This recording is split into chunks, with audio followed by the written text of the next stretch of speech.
When you think of ancient Greece, what do you think of? For me, I think of temples, big Greek temples. In this video, I'm going to talk about what are the ancient Greek temples, what did they look like, what was their architecture, because they all kind of had a standard architecture. And then at the end, I'm going to tell you about my favorite Greek temple and why it reminds me of scouting. Ancient Greek temples were buildings of worship to the Olympian gods. Greek architecture is known for tall columns, intricate detail, symmetry, harmony, and balance.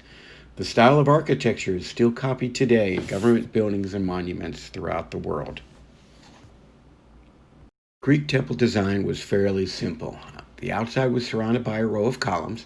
Above the columns was a decorative panel of sculpture called the frieze. Above the frieze was a triangle-shaped area with more sculptures called a pediment. Inside the temple was an inner chamber called a cella that housed the statue of the god or goddess of the temple. What most people don't realize is that the ancient Greek temples and sculptures were mostly painted with bright colors. There were three types of columns used with Greek temples: Doric, Ionic, and Corinthian. Doric columns were the most simple and the thickest of the Greek styles. They had no decoration at the base and a simple capital at the top. Doric columns tapered so that they were wider on the bottom than the top. Ionic columns were thinner than the Doric and had a base at the bottom. The capital at the top was decorated with scrolls on each side. Corinthian columns, the most decorative of the three orders. The capital is decorated with scrolls and leaves of the acanthus plant. The Corinthian order became popular in the later era of Greece and copied by the Romans. My favorite Greek temple is the Temple of Apollo at Basi, located way up in the remote mountains of Arcadia in the Peloponnese. Today, it's covered in a protective tent, keeping it away from the elements.